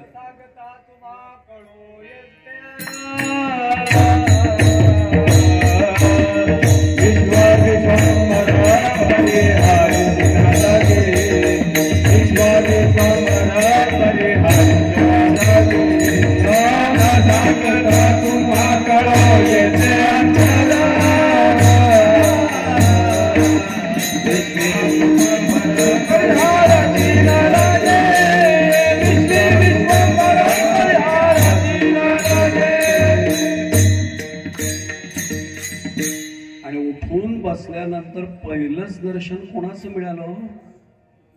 अर्जुनाचंच. पायाशी जो बसतो ना त्याला देवाचं पहिलं दर्शन घडतं. हे म्हटले मी आधी आलोय. ते म्हटले हो का, आधी आलाय का? देवाला सगळं माहिती होतं. पहिल्यांदा उठलं याचं कोण कोण बघतंय म्हणून देवाच्या चरणाजवळ बसलो. आणि दुसराही प्रसंग सांगतो, प्रत्यक्ष ज्यांच्या सेवेला मी आलोय अशा प्रभू रामचंद्रांच्याच चरित्रातला प्रसंग आहे, आयुष्यातला प्रसंग आहे. जानकी माता आता आयुष्यात येणार अर्धांगिनी म्हणून. आणि लक्ष्मणाची आवडती सेवा काय असायची? प्रभू रामचंद्रांना झोपताना मांडीवर आपल्या चरण घ्यायचे त्यांच्या, आणि चरण चूर्ण असं त्याला म्हणतात, ज्याला आपल्याला पाय चेपणं असं म्हणा सोप्या भाषेत. ही सेवा त्याची आवडती. आणि नेमकं प्रभूंना झोप लागली होती आणि डोळ्यातला अश्रूंचा थेंब एक पायावर पडला. भगवंत होते, पटकन उठून बसले. आणि मी वाल्मिकी रामायणाचा अभ्यास केलेल्या एका व्यक्तीला सहज विचारलं, म्हटलं देवांना कसं कळलं असेल की लक्ष्मणाला दुःख आहे? तो चक्षुर्वय सत्यम कळतं म्हणून का? ते म्हणले नाही, नुसतं तेवढंच नाही म्हणे, त्याला मानसशास्त्राचा आधार आहे. तो देवाला माहिती होता, कारण देवानीच सगळे शास्त्र निर्माण केले. म्हटलं कुठला आधार आहे? ते म्हणले आनंद जर झालेला असेल तर अश्रू गार असतो आणि दुःखाने आलेला अश्रू हा गरम असतो, उष्ण असतो. उष्ण अश्रू पडल्याबरोबर भगवंत उठून बसतात. लक्ष्मणा काय झालं? दादा क्षमा मागतो, माझ्यामुळे तुमचा निद्राभंग झाला, तुमची झोपमोड झाली, क्षमा मागतो मी. लक्ष्मणा काय झालं एवढं सांग, माझी आज्ञा तुला काय झालं सांग. मान खाली जाते, डोळ्यातनं घळाघळा अश्रू जरा येतात. ते म्हणतात दादा उद्या जानकी तुमच्या जीवनात येणार. हो येणार म्हणले. अडचण आहे का? नाही म्हणले, माझा आनंद आहे, मला एक आई आहे सुमित्रा, आता मला दुसरी आई मिळेल. आपल्याला माहिती आहे लक्ष्मण भैयांची जानकी मातेकडे बघण्याची काय दृष्टी होती, मला दुसरी आई मिळेल म्हणे. मला ते नाही काय अडचणीचं. मग अडचण कुठे आहे? दादा रोज तुमचे चरण माझ्याकडे होते, त्याची सेवा, उद्यापासून या सेवेला मी मुकणार आहे. आणि मग आपल्याला माहिती आहे रामायणातला प्रसंग, रामचंद्र प्रभूंनी लक्ष्मणाला अधिकार दिला होता, एका पायाची सेवा जानकी करेल, दुसऱ्या पायाची सेवा तुझ्याकडे असेल. चरणांची सेवा सोडणं हे शक्य नाहीये. मला वेळ त्याच्यात खूप कमी मिळणार आहे, कारण तशी पहिल्या चरणावरच मी होतो. मी थोडं पुढे बरोबर जातो, म्हणजे कारण मला भावार्थ संपल्यानंतर एक महत्वाचा मुद्दाहून सांगायचा आहे, कारण तो सांगितला नाही तर अभंग अर्धवट सुटेल. पक्ष प्रतिपक्ष मांडल्यानंतर सिद्धांत नंतर शेवटी सांगायचं आहे. थोडं पुढे जातो. तुकाराम महाराज म्हणतायत इथे की मला अद्वैतात समाधान नाहीये. मग समाधान कशात आहे? चरण सेवेमध्ये. तुकोबांचं प्रमाण सर्वांना माहिती आहे. मी जन्म सुद्धा कशासाठी घेईन?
साठी देवा, याजसाठी.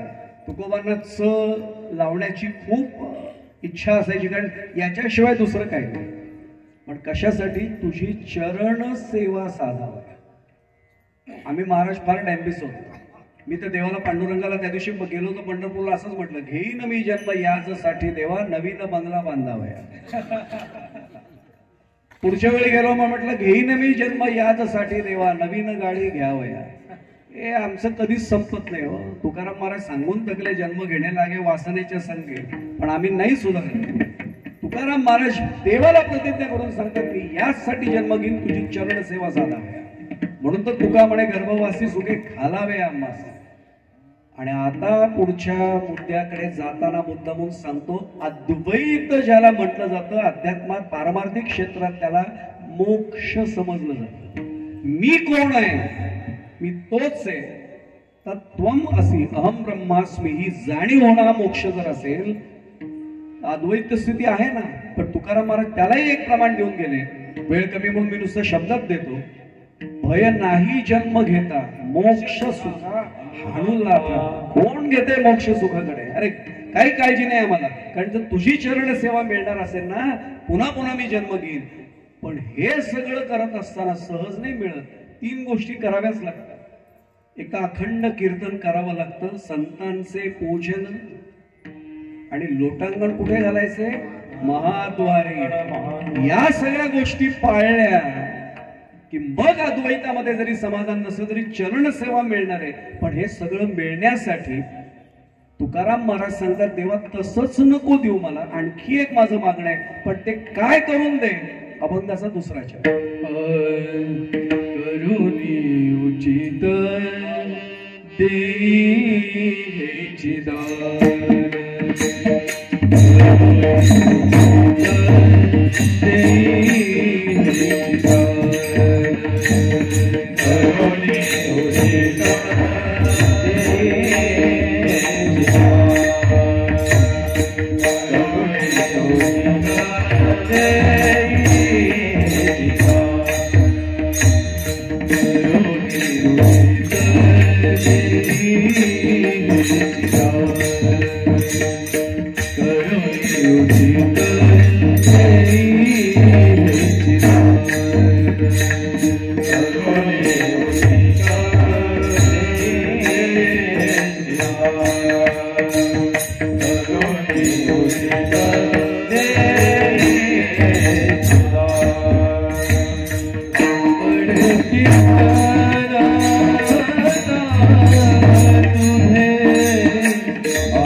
मागणी मागितली की मला दान दे. कसलं दान मागितलं हो? आवडे कीर्तन नाम तुझे. पण हे केव्हा कर? आधी मला उचित कर. करुणी उचित, मला योग्य कर, आणि मग मला हे आवड निर्माण. आता आधीच सांगतो, हे तुकोबांनी स्वतःसाठी नाही म्हटलं. ते उचित काय? आम्ही वैकुंठवासी आलो याची कारण अशी बोललेली जे ऋषी साचा भावे वर्तावया. जीवनमुक्त होते, भगवंताचा अवतार होते. तुकिता तुळणेसी ब्रह्म तुकासी आले. त्यांना हे म्हणायची गरज होती का करुणी उचित? ते आमच्यासाठी म्हणले की हे मागणं माग की मला आधी उचित कर आणि मग मला तुझ्या कीर्तनाची आणि नामाची आवड दे.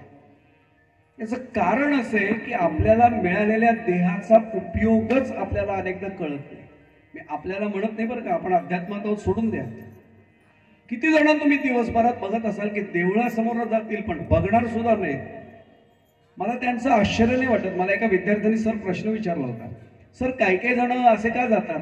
अरे म्हटलं देव सुद्धा हुशार आहे, त्याला राहट गाडग पुनरपी जननम पुनरपी मरणम चालू ठेवायचे. सगळेच मुक्त झाले, देव कोणाचे गिराईक कोण देवाला मिळणार? काही जण ठेवतो तो मागे. माझा मुद्दा लक्षात आला असेल, त्यामुळे नाही नमस्कार करणार. ते प्रारब्ध असावं लागतं तर नमस्कार होईल. बहुत सुख म्हणजे ज्याला काय म्हणू, बहुत सुकृताची जोडी म्हणूनही विठ्ठल. जन्मोजन्मी आम्ही बहुपुण्य केले तेव्हा या विठ्ठले कृपा केली. आपोआप नाही घडलेली. घडलं असं की या देहाच्या माध्यमातून मी त्याची कीर्तन नाम वगैरे घेणार आहे, पण त्या देहाचं काही कळतच नाही अनेकांना उपयोग. देहाने काय करावं हे जर कळलं नाही तर होतं काय?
आता लक्षात आलं असेल यासाठी हे मागणं आहे.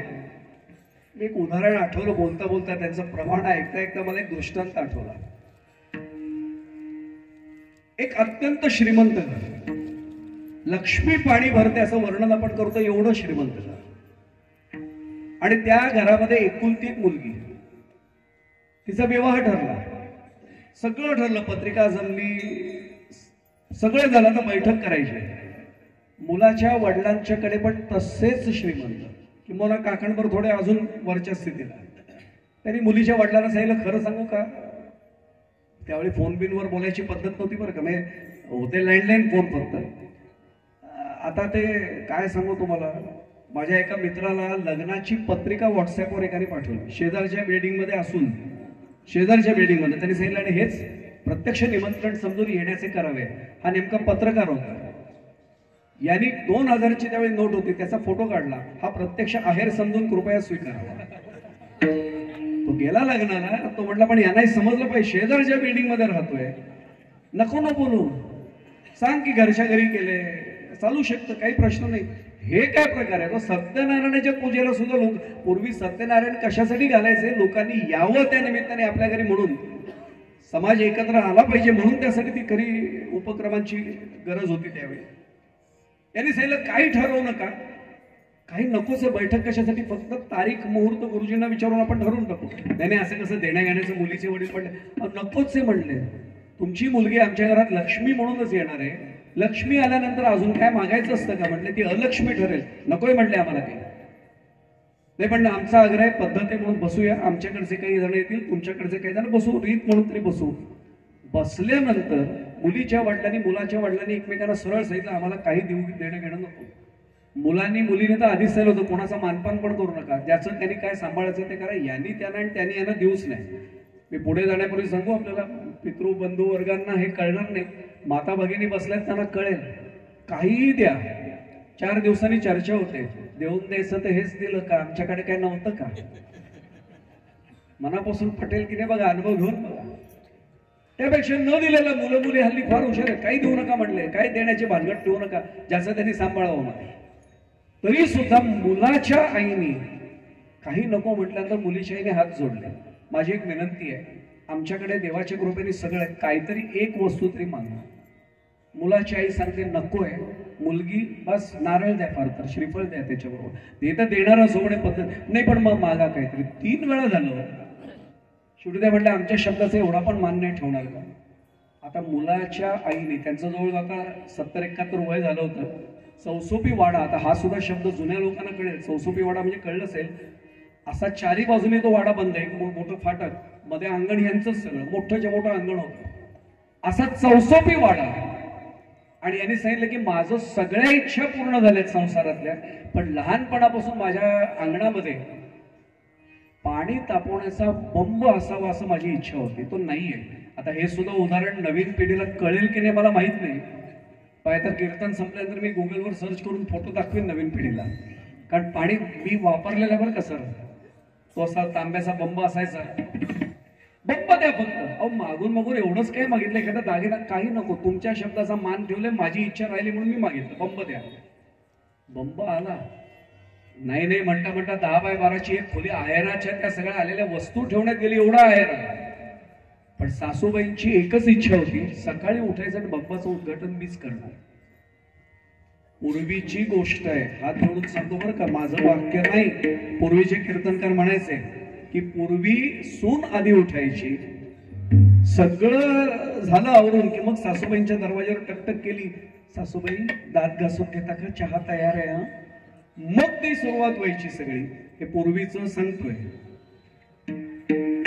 आज गंमत झाली, सासूबाई लवकर उठल्या 4:30लाच. ते फॉर लोबाचं घड्याळ असायचं बघा पूर्वीचं, ज्यांनी पाहिलंय, कर्र असं वाजायचं, ते घड्याळ लावून गजर लावून उठल्या.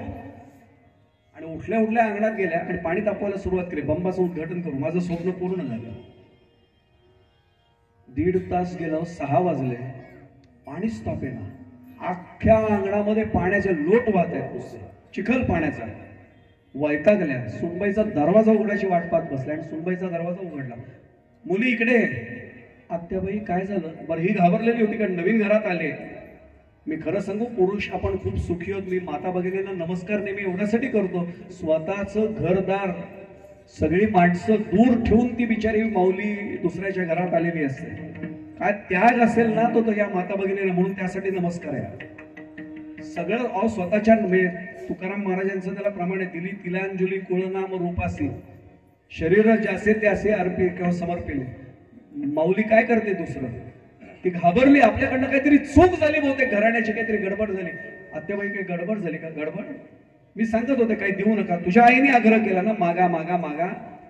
मी काय मागितलं? एक बंब मागितला, गळका फुटका बंब दिला, नसता दिला तरी चालला असता. आत्याबाई काय बोलताय? बाबांबरोबर मी स्वतः गेले होते, बाबांनी उलट 10-12 माणसांचं पाणी तापेला एवढा मोठा बंब दिलाय. बरोबर आहे, आकाराने मोठा फुटका गळका बंब दिलाय. आत्याबाई काय झालं नेमकं, दाखवा कसं पाणी तापवलंय. आत्याबाईंनी बंब वापरलाच नव्हता, मिळालाय पण कळला नव्हता. मध्ये धुराड असतं बघा, त्याला टाकी असते, त्यातनं पाणी ओतायचं होतं. यांना माहितीच नाही, त्या धुराड्यातनं पाणी ओतत बसलंय. आता माझ्याकडे फक्त बघा, देवाने मला पण बंब दिलाय, मिळालाय, पण कळलाय का? तो कळावा यासाठी तुकाराम महाराज म्हणतायत, करुणी उचित ते हेची दान. कारण मी कुणाचं नाव घेतोय, का घेतोय, कीर्तन कुणासाठी आहे, हे कळल्यानंतर तो घेण्याचा आनंद वेगळा आहे. आणि म्हणून नेमकं आम्हाला सांगितलंय की करुणी उचित देई हेची दान.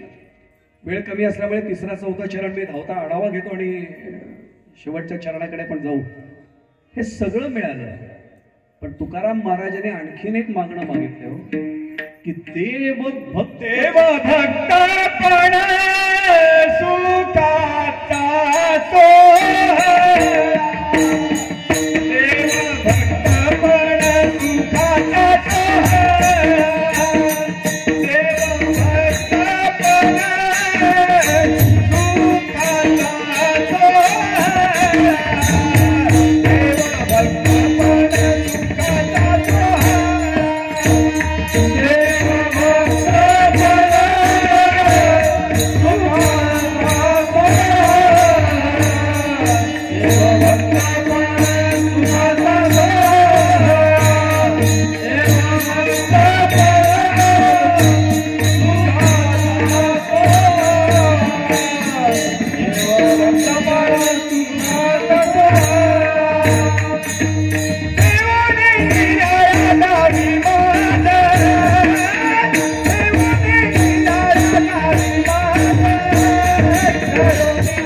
शब्दांकडे लक्ष द्यावं लागतं.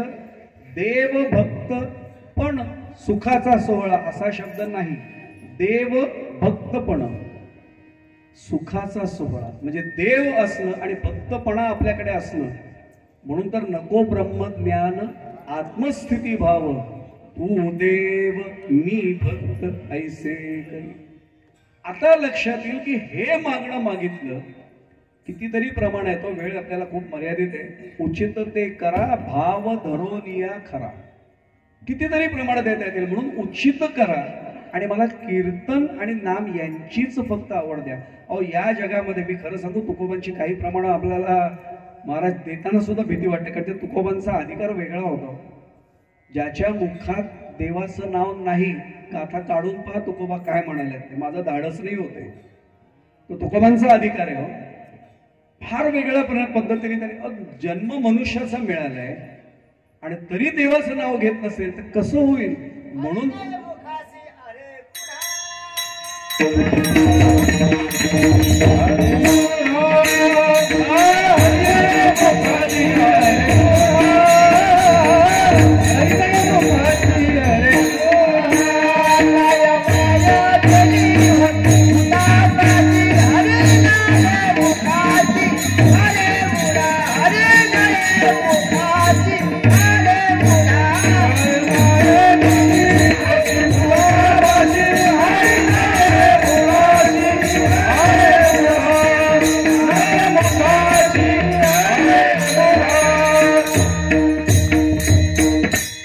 तुकोबांनी परखड प्रश्न विचारला, लक्षात येईल. एकनाथ महाराज, नाथ महाराजांनी, क्षमा करा, शांतीब्रह्म नाथ महाराजांनी.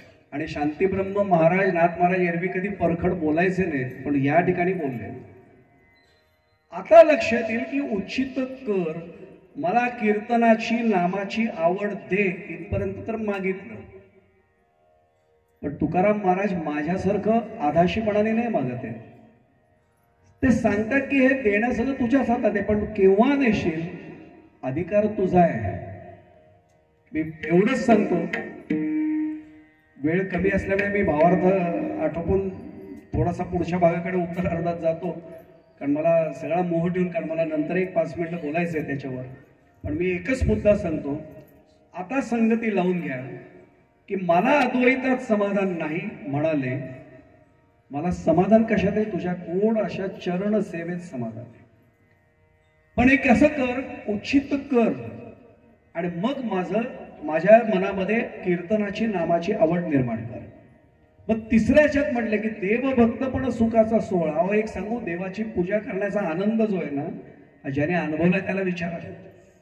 तो आनंदच असा असतो ना की त्या देवाची पूजा झाल्यानंतर आपल्या मनाला जो मिळणारा आनंद आहे ना, तो दिवसभर जाणवत राहतो. पण हे सगळं करत असताना हे दे मला, पण घाई न करता तुकाराम महाराज मागणं जे मागतायत आणि विनंती जी करतायत, अभंगाचा अंतिम चरण. तुका म्हणे आहे तुझे हे सकळ, तुका म्हणे आहे तुझे हे सकळ, तुका म्हणे आहे तुझे हे सकळ, तुका म्हणे आहे तुझे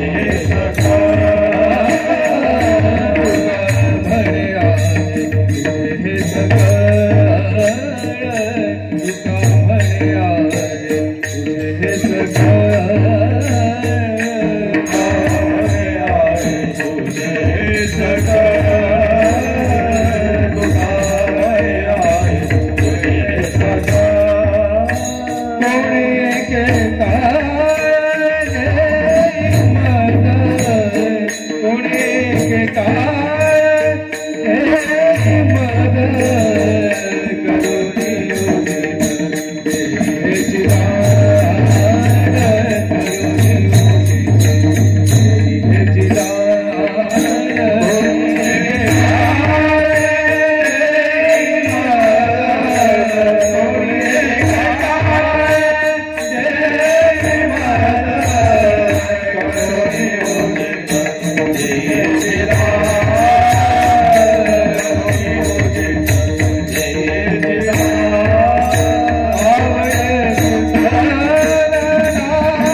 आणि म्हणून संगती आपल्याला लागेल की एकतर मला उचित करून हे दान दे, म्हणजे मला देवभक्तपण सुखाचा सोहळा अनुभवता येईल.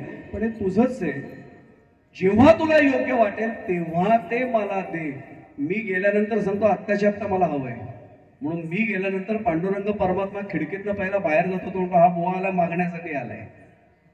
आणि काही मागणे हे आम्हा अनुचित वडिलांची रीत जाणत असे, पण हे असं असून सुद्धा तुकोबा सांगतायत देवा हे तुझंच आहे, कधी जेव्हा शक्य होईल तेव्हा मला हे दे. आपणही हे मागणं समजून घ्यायचंय, पण त्याचा थोडासा गाभा जो आहे हा भावार्थ संपल्यानंतर आपल्या समोर मांडतो. 2 मिनिटं भजन करूया. विठो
चरण सेवा तुझी करुणी उचित देई हे चिदान आवडे कीर्तन नाम तुझे. आता थोडा खुलासा करणं आवश्यक आहे. तुकोबा अद्वैतात समाधान मानत नाहीत याचा अर्थ द्वैतात मानतात का? तुकोबा अद्वैती नसून द्वैतीय तसं आपल्याला म्हणायचंय का? आता सांगतो, याला अध्यात्मात एक संकल्पना आहे, त्याला कल्पित द्वैत असं म्हणतात. कल्पित द्वैत हे खरं द्वैत नव्हे. देवपूजा जर मला करायची आणि त्याचा आनंद मिळवायचा तर मी तात्पुरता देवापासून वेगळा व्हायचं, देवाची पूजा करायची, नमस्कार करण्याचा आनंद मिळवायचा, म्हणून देवभक्तपण सुखाचा सोहळा ठेवून निराळा दावी. आता लक्षात येईल की हा कल्पित द्वैताचा प्रकार. अगदी सोपं करून सांगू, आता नवीन पिढीला माहित नसेल पण मी कोकणामध्ये त्याला दशावतार किंवा खेळे म्हणतात मी पाहिलेले आहेत. स्त्रियांची कामं पुरुष करायचे, पुरुष पार्टी असं त्यांना म्हणायचे आणि स्त्री पार्टी. म्हणजे मी मागे माझ्या मामाला आमच्या कोकणामध्ये खेळे झाले होते त्याला दशावतार. मी पटकन मागच्या बाजूला गेलो स्टेजच्या आणि मी ओरडलो, मामा द्रौपदी बिडी पिते. तो पटकन आला, वेड आहे, ते द्रौपदी नाही, तो पुरुष आहे, ती बाई नाही आहे म्हणले. आणि ते थंडीमध्ये होळीच्या काळामध्ये ते व्हायचं, पूर्वी थंडी खूप असायची, तो विडी पित होता. अरे म्हणे त्यांनी साडी नेसले, तो द्रौपदीची भूमिका करतो पण तो पुरुष आहे. मग तो पुरुष आहे का स्त्री आहे? पुरुषच आहे, तात्पुरता स्त्री झालाय, पुन्हा मूळचा पुरुषच आहे. मी काय म्हटलं लक्षात आलं असेल, एक कल्पित द्वैत आहे. मग आता माझा दुसरा प्रश्न आहे, मग हे कल्पित द्वैत सुद्धा मांडण्याची तुकोबारायांना गरज काय होती? अद्वैतात समाधान नाही असं म्हणण्याची गरज काय होती? एक सांगू, आपल्याला एखादी गोष्ट मिळाली असेल आणि नको म्हणणं इथपर्यंत समजू शकतो. हे पानामध्ये गुलाबजाम वाढलेत, आवडीच आहेत, पण कुठेतरी थांबतो माणूस. आता नको, आता नको, अजिबात नको. मला जेवायलाच बोलवलं नाही, मी बाहेर उभा आहे, तरी मी बाहेरच्या खोलीतनं सांगतोय मला नका वाढू हा गुलाबजाम. मनात लोक म्हणतील तुला बसायला कोणी सांगितलं जेवायला? मिळत असेल त्यांनी नको म्हणणं इथपर्यंत ठीक आहे. अद्वैती तो माझे नाही समाधान ज्या अर्थी तुकोबर आहे म्हणतात, याचा अर्थ त्यांना अद्वैत अवस्था प्राप्त होती म्हणून नकोय, म्हणून त्यांनी सांगितलं हा एक भाग. माझा मुद्दा लक्षात आला असेल. अहो, पंढरपूरला एसटी निघाले उल्हासनगरहून, माझं नावही नाही यादीमध्ये, आणि मी खाल्लं उगाच होतं, बंगाळे सर मला नाही येत येणार, मला नका घेऊ, मला नका घेऊ. ते म्हणते तुझं नाव घेतलंय कोणी यादीमध्ये? मिळालं असेल त्यांनी सांगावं मला नाही जमत आहे. अद्वैती तो माझे नाही समाधान ज्या अर्थी तुकोबर आहे म्हणतायत, याचा अर्थ त्यांना मिळाले म्हणून नकोय हे म्हणण्याचा अधिकार आहे एक भाग. पुन्हा प्रश्न निर्माण होतो की मग मिळालं असून नाही का म्हणतायत? त्याचं उत्तर आता आहे का, मिळालेल्या गोष्टीपेक्षा चांगली गोष्ट मिळत असेल तर माणूस मिळालेली गोष्ट नको म्हणतो. माझं वाक्य परत आहे का, मिळालेल्या गोष्टीपेक्षा दुसरी चांगली गोष्ट मिळणार असेल तर मिळालेली नको असं आपण म्हणतो. अगदी सोपं उदाहरण सांगू, मला कर्जतमध्ये एखाद्याने फ्लॅट दिला आणि दुसरा तेवढ्यात आला, म्हटलं महाराज एकच फ्लॅट तुम्ही स्वीकारायचा, इथे आहे ना तर मग नरिमन पॉइंटला मुंबईला. माझ्यासारखा महाराज पण म्हणतो पटकन, मग नरिमन पॉइंटचाच घेतो, एकच घ्यायचा तर तोच घेऊ. म्हणजे आता मी नाही म्हटलं तो फ्लॅट कर्जतचा नको म्हटलं. का नको म्हटलं? तिथे मिळणार आहे म्हणून नको म्हटलं. एक सोपं उदाहरण देतो, जरा बोलता बोलता आठवलंय. इथे भागवत सप्ताह खूप वेगळ्या पद्धतीने होतो, अत्यंत श्रद्धापूर्वक होतो. एका गावामध्ये पहिल्यांदाच भागवत सप्ताह करायचं ठरलं. आणि करायचं काय, तर गाव लहान होतो, अगदी साधे साधे शेतकरी होते, बिचारे फार वर्गणी देऊ शकत नव्हते. पण त्या गावात एक सावकार होता. तो म्हटला पहिल्यांदा पुण्यकार्य घडतंय गावात, सगळा खर्च मी करणार. 7 दिवस वेगळे कीर्तनकार बोलवण्याच्या भानगडीत पडू नका, एकाच कीर्तनकाराला बोलवा, 7 दिवस त्यालाच कीर्तन करायला सांगा. मी सगळा खर्च करीन, त्याची राहण्याची व्यवस्था माझ्या राजवाड्यासारख्या हवेलीत करीन, काही काळजी करू नका. भागवताचार्य जे आहेत त्यांची राहण्याची मी व्यवस्था करीन, लोकांना रोज महाप्रसाद मी देईन, तुम्ही काही वर्गणी काढायची. कीर्तनकारांना आल्यावर सांगितलं यांच्यामुळे भागवत सप्ताह आहे, यांच्यामुळे तुमचं कीर्तन आहे.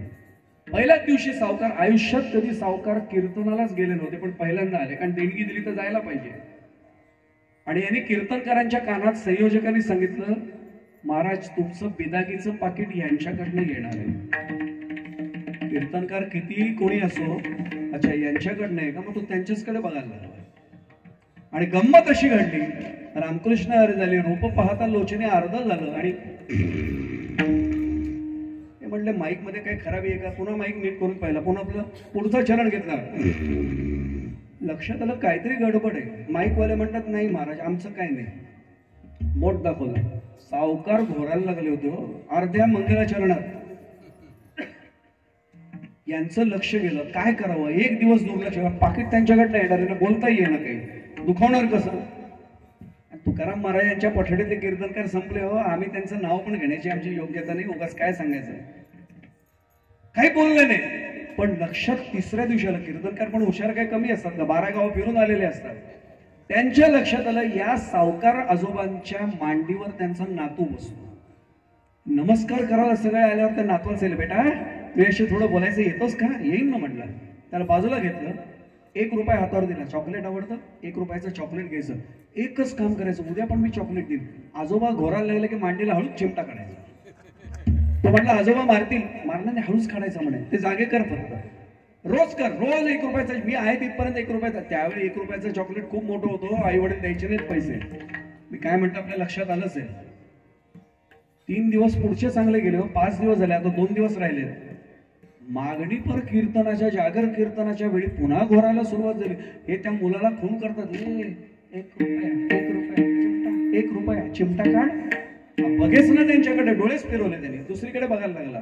कीर्तन संपलेपर्यंत हेच घोरणं सुरू होतं. त्याने त्या मुलाला बोलवलं, काय रे बाळा तुला 1 रुपयाचं चॉकलेट नका देऊ म्हणतो. आजोबांनी सांगितलं, काय रे सारखा रोज चिमटा काढतो. मी त्यांना सांगितलं की ते कीर्तनकार महाराज आहेत ना, तुम्हाला चिमटा काढण्याचे 1 रुपये देतात, मी तुला 2 रुपये देईन, तू आजपासून चिमटा काढणं बंद कर. 1 रुपया तुमचं कशाला पाहिजे, मला आजोबा 2 रुपये देत आहे. आता लक्षात आलं असेल, मिळालेल्यापेक्षा जास्त काही चांगलं मिळत असेल तर पहिलं नको म्हटलं जातं. आता लक्षात येईल, अद्वैत स्थितीमध्ये देवपूजेचा आनंद मिळत नाही ना. देवाच्या पूजेचा आनंद मिळत नसेल तर मला तात्पुरतं कल्पित द्वैत दे, मी तात्पुरता बाजूला होईल, मग मी तुझ्यातच आहे. त्यासाठी अद्वैती तो माझे नाही समाधान ही भूमिका तुकोबांची आहे. शेवटचा मुद्दा फक्त सांगतो आणि थांबतो. मग दुसऱ्या चरणात एवढं सगळं म्हटलं आणि मग काय म्हटलं, करुणी उच्चित ते हेची दान. असं काय म्हणाले, नुसतंच दान काय, कीर्तन आणि नाम मागणं काय बिघडत होतं याच्यात, पण मला उचित कर आणि ते दे असंच का म्हणाले. त्याचंही उदाहरण सांगतो. लहानपणी ऐकलेली गोष्ट आहे. एक प्रधानजी आणि एक राजा यांची गोष्ट सांगितली जाते. प्रधानजीचे एक सवय होती, काही झाले की म्हणायचा देवाची इच्छा, देवाने चांगलंच केलं, देवाची इच्छा. भगवद्गीतेचं सार लिहिलेलं असतं बघ अनेक ठिकाणी, जो हुआ अच्छा हुआ, जो हो रहा है अच्छे के लिए हो रहा है, जो होगा वो भी अच्छे के लिए ही होगा. याची हीच सवय. केलंय ना, देवाने केलंय, चांगलंच केलंय. राजा म्हणायचा प्रधानजी तुम्हाला बाकी सगळं चांगलं आहे हे म्हणायची काय गरज आहे. आणि तेवढं ते बोलता बोलता सफरचंद कापत होता राजा स्वतः, आणि नेमकं सुरी लागली बोटाला आणि रक्त असं करंगळीतनं पटकन आलं आणि एवढा तुकडा जोडला. आता बोला म्हणले, करंगळी कापली गेली. तो म्हणतो तरी देवाची इच्छा आहे, हे चांगलंच झालं म्हणलं. आता राजा संतापला, अरे माझी करंगळी कापली गेली आणि चांगलं झालं म्हणतोय. शिपायांना सांगितलं प्रधानजी वगैरे बघू नका, याला तुरुंगात टाका, एक दिवस याला कोठडीत ठेवा, अक्कल येईल ठिकाणावर, प्रत्येक गोष्टीला चांगलं आहे, प्रत्येक गोष्टीला चांगलं आहे, आत ठेवा. आणि राजा गेला शिकारीला. नेमका लवाजमा बाजूला राहिला आणि राजा बाजूला गेला आणि रानटी जमातीने त्याला पकडला, त्याला बांधून ठेवलं. रात्रीच्या वेळी ते मुख्य प्रमुख कोण पुजारी होते ते आले, महाकालीला नरबळी द्यायचं आहे म्हणले, तपासणी करा म्हणले. याची तपासणी केल्यावर लक्षात आलं करंगळी उडाली. उष्टा प्रसाद आहे, हा नाही देवीला चालणार, त्याला सोडून द्या, दुसरा घ्या म्हणले. याला सोडला. राजा दुसऱ्या दिवशी परत आला घोड्यावर बसून राजवाड्यात. प्रधानजी सोडून द्या म्हणे. प्रधानजी तुम्ही म्हटलात ना बरं झालं, हे कापलं गेलं, खरंच चांगलं झालं, देवाची इच्छा, सुटलो म्हणले मी. जर करंगळी कापली गेली नसती तर माझा बळीच गेला असता म्हणले. पण का हो, हे चांगलं आहे चांगलं आहे म्हणणारे तुम्ही तुरुंगात राहिले, त्याचं काय. ते म्हणले ते पण चांगलंच झालं, कारण आपण एकत्र असतो. तुम्ही उष्टा प्रसाद म्हणून तुम्हाला सोडलं असतं. कळलं आपल्याला सगळ्यांना. त्यामुळे जे होतं ते त्याच्या इच्छेवर आहे. जैसे करशील तैसे करी, परी दया असू दे अंतरी, देवा तुझ्या बळावरी, दासगणूच्या साऱ्या उड्या. दासगणू महाराजांची ओवी आहे त्यातली. म्हणून आपल्याला तुकाराम महाराज सांगतात त्याच्यावर सोपवा, तो जे करतो ते उचितच असतं. आणि हे उचित करणे मला दान दे. पण कुठलं दान दे, मागणीपर प्रकरणाच्या कीर्तन सेवेला सांगतेच्या वेळी एकच वाक्य सांगतो, एवढंच मागावं रामराया, बाकी काही देऊ नकोस, फक्त नाम आणि कीर्तन यांचं प्रेम सतत मनात राहील, एवढंच फक्त मला दे, बाकी काही देऊ नकोस. हे मागणं त्यांनी पूर्ण केलं की काय आयुष्यात मागायचं राहणार आहे. हे नक्कीच भगवंत कृपा करेल, आपल्या सर्वांना ते दान नक्की मिळेल याची ग्वाही या गादीवरचा प्रतिनिधी म्हणून नक्की देतो. आपल्या सर्वांसाठी, माझ्या सकट सगळ्यांसाठी हेच दान त्यांच्या चरणाशी मागतो आणि इथेच वाणीला पूर्ण देतोय. ज्ञानेश्वर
उठू नका, कोणी उठू नका.